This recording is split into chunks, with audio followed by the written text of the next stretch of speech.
Jumlah kasus HIV di Kota Sorong sampai ya. Jadi untuk data HIV kita tetap kumulatifkan semenjak mulai adanya layanan tes HIV di Kota Sorong.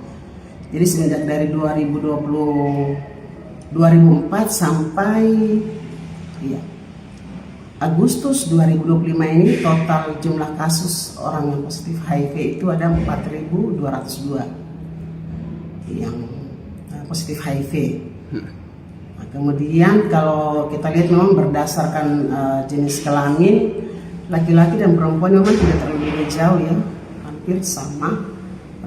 Untuk yang positif, kalau HIV memang sih perempuan yang lebih tinggi, sedangkan AIDS laki-laki yang lebih tinggi. Kemudian berdasarkan umur, ya usia paling tinggi di sini adalah ya, usia 20 sampai 29 tahun, 30 sampai 39 tahun yang dikatakan sebagai usia produktif. Nah, kemudian kalau berdasarkan status, ya status pernikahan di sini menikah, belum menikah dan cerai, yang paling banyak yang tinggi di sini yang status menikah. Ya. Kemudian ini berdasarkan pendidikan, ya, ada tingkat sekolah SD, SMP, SMA dan perguruan tinggi. Yang paling tinggi di sini adalah yang tamat SMA, itu yang kasusnya paling tinggi. Kemudian ada SMP, ya, kemudian juga ada perguruan tinggi, SD dan yang tidak sekolah, malah yang tidak sekolah yang kasusnya lebih di bawah, ya, ketimbang yang tingkat pengetahuannya di atas. Ya. Kalau berdasarkan pekerjaan, pekerja swasta yang memang urutan pertama kasusnya tinggi. Kemudian memang sini kami sengaja memilah ibu rumah tangga itu masuk juga di dalam ini ya. Jadi urutan kedua terbesar di sini ibu rumah tangga. Dan kalau lihat dari kasus positif setiap tahun ibu rumah tangga sampai ibu hamil itu cukup lumayan. Di data kita saja yang 2025 ini sampai Agustus kemarin ini sekitar 23 ibu hamil yang positif HIV. Makanya kita ada program PMTCT pencegahan HIV dari ibu ke anak atau bayi yang baru lahir. Ya. Jadi kalau memang diperiksa secara dini, nah itu bagus, dia bisa mendapatkan pengobatan, berarti mencegah tertularnya HIV kepada anaknya atau bayinya.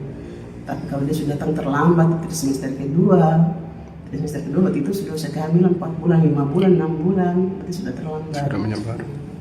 Untuk penanganan, berarti solusinya harus operasi sesar.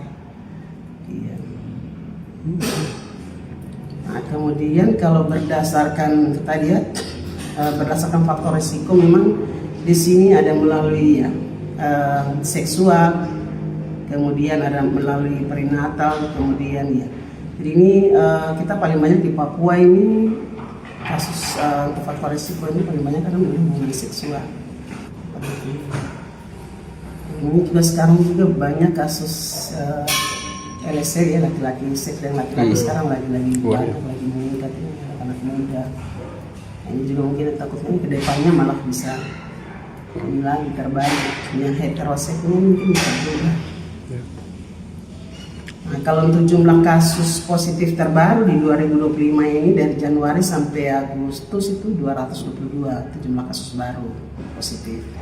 Kalau dibandingkan 2024 kemarin sampai Desember itu 215. Tapi 2025 ini kita baru sampai di Agustus sudah 222.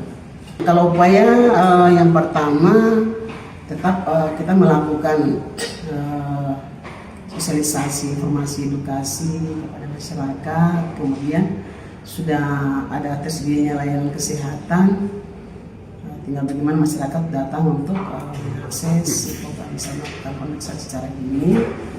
Kemudian SDM sudah tersedia cukup, kita punya fasilitas juga mendukung, obat-obatan semua tersedia.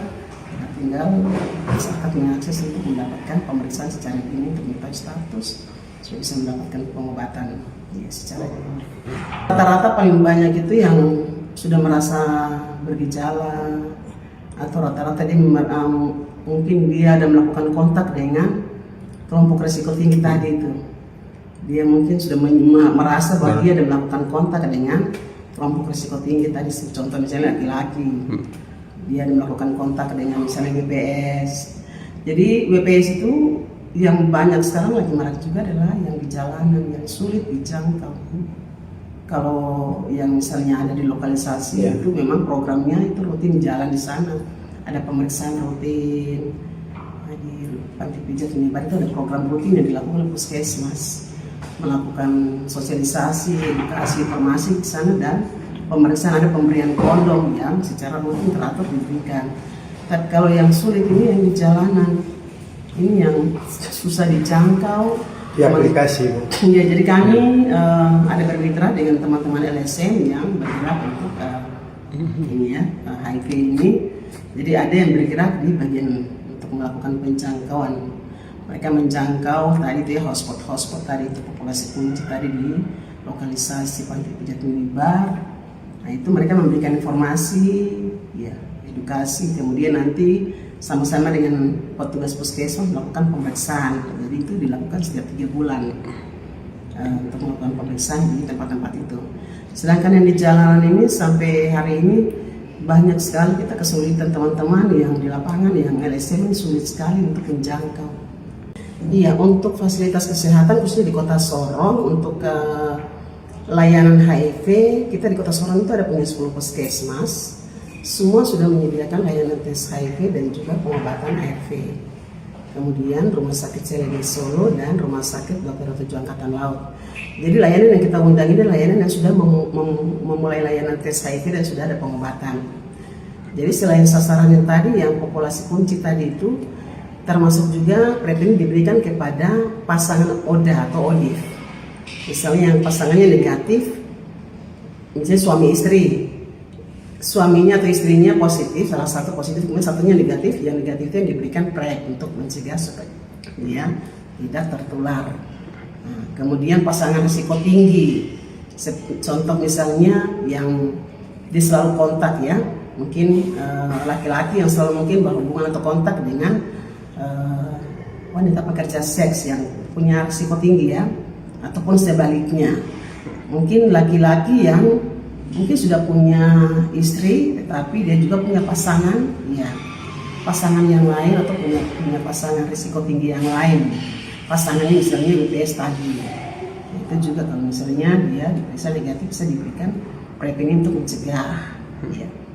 Untuk layanannya yang tersedia, kita 10 puskesmas dan 2 rumah sakit itu sudah menyediakan layanan tes HIV dan pengobatan.